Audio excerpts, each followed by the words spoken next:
ഷൗക്കത്തിൻ്റെ ഹൃദയം തൊട്ടത് എന്ന കൃതിയിലെ കുറച്ചു വരികൾ. എൻ്റെ പ്രാർത്ഥന. കണ്ണിനോടൊരു വാക്ക്. കൺമുന്നിലുള്ളതെല്ലാം കണ്ടോളൂ, എന്നാൽ കാമ്പുള്ളതേ കനവിലെടുക്കാവൂ. എന്തുകൊണ്ടെന്നോ, കണ്ണൊന്നു തെറ്റിയാൽ അന്ധമാവുന്ന കാഴ്ചകളാണ് ചുറ്റും. കാതിനോടൊരപേക്ഷ. എല്ലാം കേട്ടേ മതിയാകൂവെന്നറിയാം. കേൾക്കുന്നതെല്ലാം സുഖകരമല്ലെന്നുമറിയാം. അപ്പോഴും ഒന്നോർക്കുക, നോവുകൾ കേൾക്കാതെ പോകരുത്. നീ നിന്റെ കരുണ വെടിയരുത്. അറിവിനൊപ്പം അലിവും ചേർന്നാണ് എന്നും ശ്രവണം പുണ്യമായിട്ടുള്ളത്. നാക്കിനോട് ഒരേയൊരു പ്രാർത്ഥന. അകമേ നിന്ന് വാക്ക് പ്രവഹിക്കട്ടെ. ഒന്ന് മാത്രം ശ്രദ്ധിച്ചാൽ നന്ന്. പ്രാണന്റെ ഗതി ശാന്തമാകും വരെ നാവിൻ തുമ്പിൽ അതൊന്ന് വിശ്രമിക്കട്ടെ. അകമൊന്നു തണുത്താൽ അതഴിച്ചു വിട്ടോളൂ. വാക്കു പിന്നെ അമൃതാകും. പാദങ്ങളോട് സ്നേഹത്തോടെ.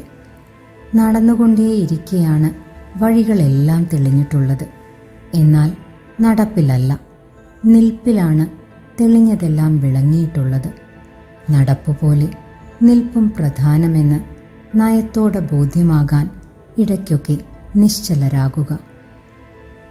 മനസ്സിനോടൊരേയൊരു തീട്. ചലനമാണ് നീയെന്നറിയാം.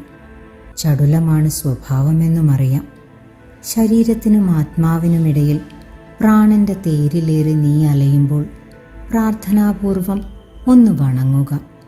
ഗിരിശൃംഗങ്ങൾക്കു മുന്നിലെ താഴ്വര പോലെ വിനയപൂർവം സ്വാഭാവികമാവുക. ചലനത്തിലും നിശ്ചലത്വമുണ്ടെന്ന് അത് നിനക്ക് അനുഭൂതിയാകും.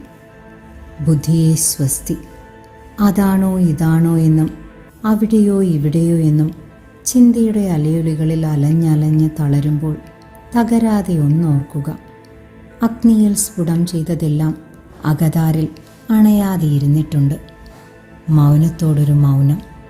നിന്നിലടങ്ങാത്ത തരംഗങ്ങളില്ല.